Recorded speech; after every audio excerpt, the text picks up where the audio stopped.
Indus towers, इस पे ज़रा एक आपकी राय दीजिए। जेफरीज की एक रिपोर्ट आई है सर इस स्टॉक को लेकर, उन्होंने इसकी जो रेटिंग है उसे कम करके अंडर परफॉर्म कर दिया है। बियर आउटलुक को लेकर उन्होंने कुछ जो अपने रीजंस हैं, पोटेंशियल रीजंस हैं, वो भी दिए। टारगेट प्राइस घटाकर सर उन्होंने कर दिया है 375 रुपये का। वो कह रहे हैं कि जो टावर कॉन्ट्रैक्ट के जो रिन्यूएबल्स हैं और जो एलिवेटेड कैपिटल एक्सपेंडिचर है उसको लेकर जो सस्टेन प्रेशर है, ये कुछ दो एक चीज़ें हैं जो कि आने वाले समय में इनकी जो अर्निंग्स ग्रोथ है और जो शेयर होल्डर पे आउट्स यानी कि डिविडेंड अनाउंसमेंट को लेकर डेंट डाल सकती हैं। 433 के आसपास सर ये स्टॉक खड़ा है। 375 की बात की गई है जेफरीज की ओर से। आपको भी आता हुआ दिख रहा है इतना नीचे ये? संदीप जी, मुझे लगता है कि एक बार लोगों को एग्जिट कर लेना चाहिए, क्योंकि एक बार तो हमने कॉल दिया था, अचीव हुआ। सेकेंड बार भी हमने कॉल दिया, अचीव हुआ। और कहीं ना कहीं मार्केट इतना अच्छा शो हो रहा है, कहीं ना कहीं एक सेलिंग प्रेशर मुझे लगता है कि इंडस टावर में देखने को मिल रहा है, और एक रेसिस्टेंस बन गया है 473, 432 के आसपास हो।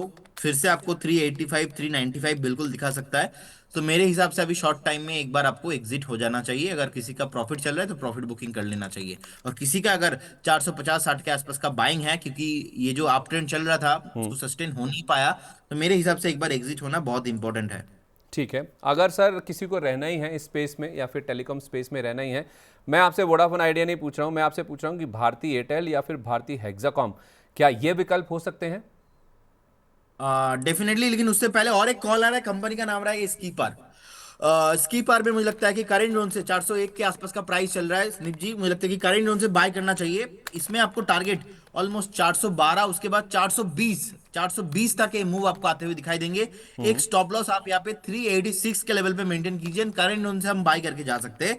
नेक्स्ट 3 से 4 दिन का व्यू रहेगा। और इसमें भी हमने देखा है अच्छा खासा वीकली जो चार्ट है, वीकली चार्ट पे एक अच्छा खासा मोमेंटम शो हो रहा है। और वीकली जो 200 एक्सपोनेंशियल मूविंग एवरेज प्राइस है, ऑलमोस्ट 315-16 से आसपास था, वहां से अच्छा खासा बाउंस देखने को मिला है, सपोर्ट लिया है। और अभी डेली कैंडल भी अच्छा लग रहा है मुझे तो। 412, 420 तक नॉन स्टॉप ये मूव आपको मिलेंगे।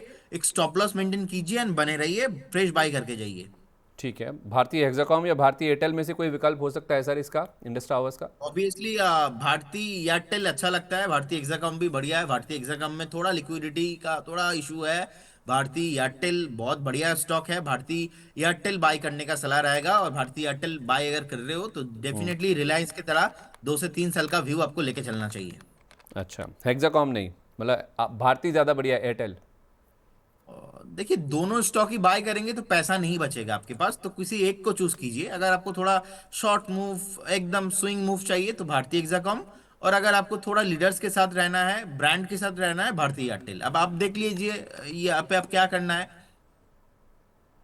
ठीक है, ओके। तो आपके व्यू, आपके एपेटाइट के हिसाब से आप इस स्टॉक में या तो भारतीय एयरटेल को खरीद लीजिए या भारतीय एक्साकॉम को खरीद लीजिए, और इंडस टावर्स में से आप चाहें तो एक बार के लिए निकल जाएं अगर आपकी ऊपर की भी पोजीशन है। और जेफरीज का भी आज एक जो अंडर परफॉर्म का नोट आया है, उसका इम्पैक्ट आप देखिए स्टॉक पर नेगेटिव साइड पर देखने को मिल भी रहा है।